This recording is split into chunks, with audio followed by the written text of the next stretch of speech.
Impact Wrestling just had a huge event in Hard to Kill.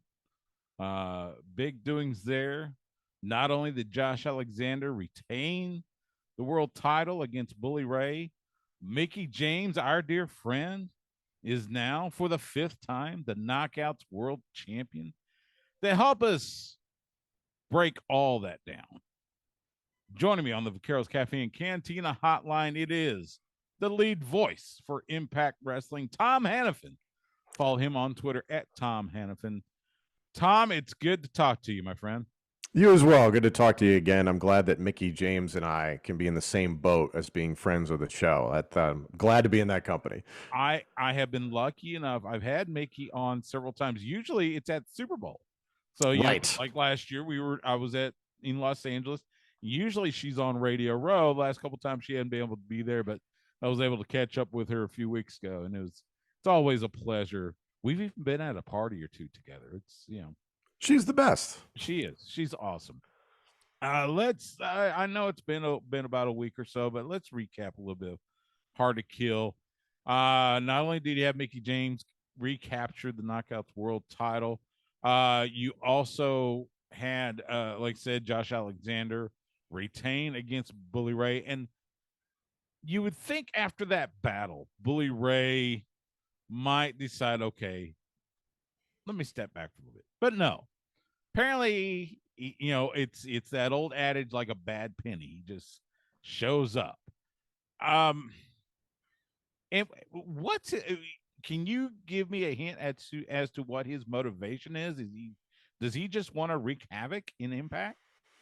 Yeah, what's the line from the Joker? Some people just want to watch the world burn.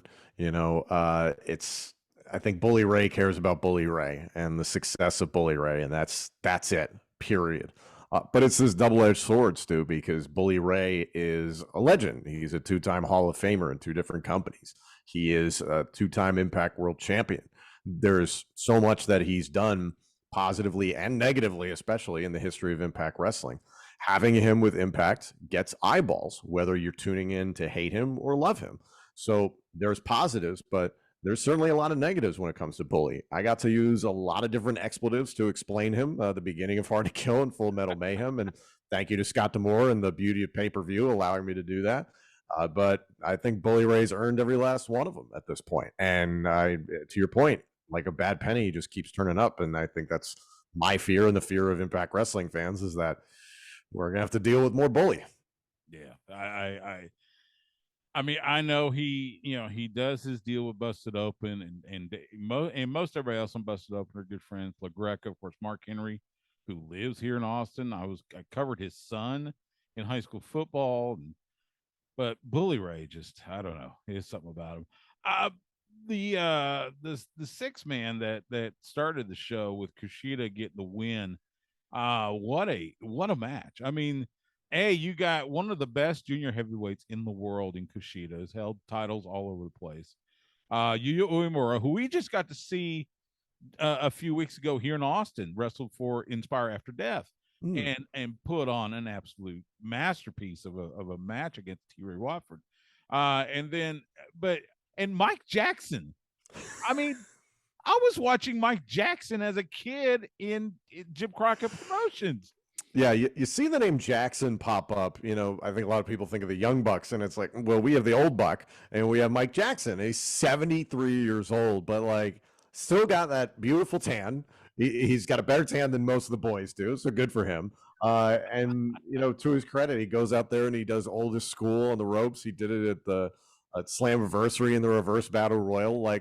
It's unbelievable, and the fans remember him. The fans care about him, so I love it, man. That's what makes Impact different. Yeah, it was a fantastic match.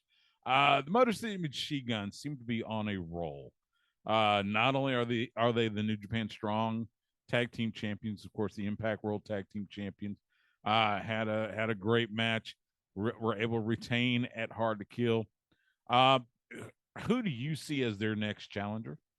It was funny because I thought, based on the momentum from the New Japan Pro Wrestling Super Junior Tag League, that Ace and Bay of Bullet Club could have swooped in at Hard to Kill and won the tag titles. That obviously didn't happen. They came down to the wire there with the Motor City Machine Guns. I think it's Ace and Bay sometime in the near future. I know the major players are going to be a factor, but they're kind of just hoping the titles get literally handed to them at some point, which is kind of not how it works. But we have a lot of really exciting tag teams in Impact Wrestling right now. So to see the Motor City Machine Guns continue to do what they're doing now after this is their 17th year as a tag team. And I was astounded that they'd only won the Impact World Tag Team titles 3 times. Like, they're one of those few teams that does not constantly need to have the championship to show how damn good they are. They can do that by going out there any night of the week. So we're very fortunate to have Saban and Shelley doing what they're doing right now. Well, and that kind of surprises me. It feels like as long as they've been together, you would think they have racked up, 47 tag titles. Yeah. It just seems like, and there's just 3 times. So amazing. You had a return. Frankie Kazarian, who wrapped up his deal with AEW, has now returned to Impact Wrestling. I gotta believe, it's kind of like what I heard from Diamond Dallas Page years ago. If you're not going after the world title, what are you doing? So I gotta imagine he wants to go after that world title.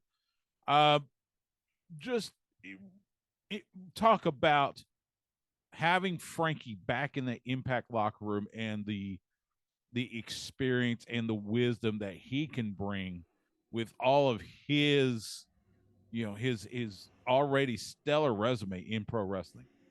It's huge. Following Overdrive, he has this phenomenal match with Josh Alexander for the Impact World Championship. Maybe my favorite match of 2022. And the first thought I had after Overdrive was, we need Frankie here all the time. And obviously that wasn't the case contractually. So for him to pop up at Hard to Kill was a surprise to me, was a surprise to everybody. We didn't know that was going down. So for Frankie to come out there and say that he's here in Impact, he's back home and it's where he belongs.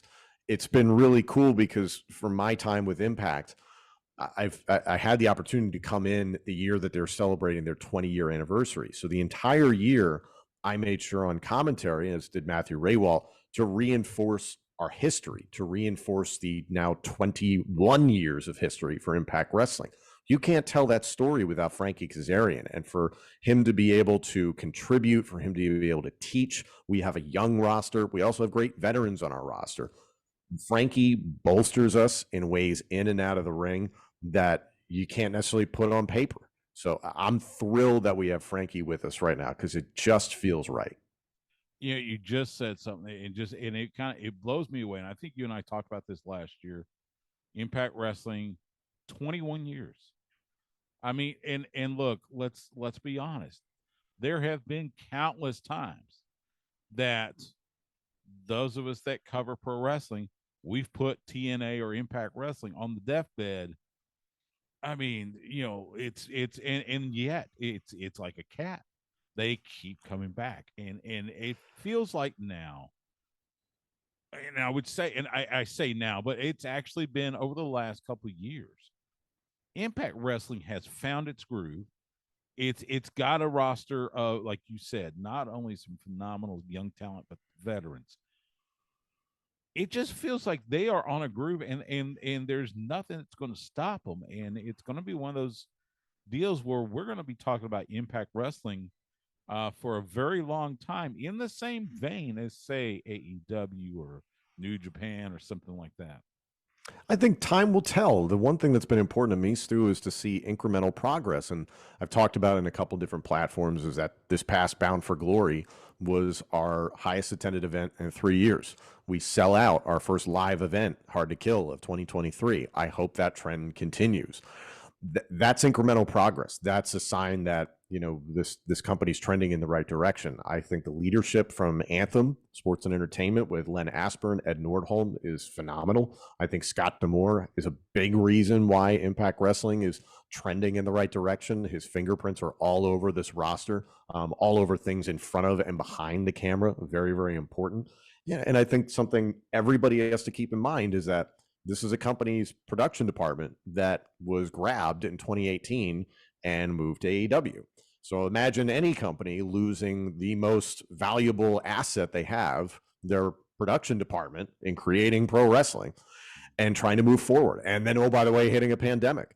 The fact that Impact Wrestling persevered through all that, and we're doing outstanding work week in and week out, and people like you just mentioned, Frankie Kazarian, Mickey James, Bully Ray, Josh Alexander, Moose, Jordan Grace, etc., are choosing to be in Impact Wrestling. It should say something to everybody else.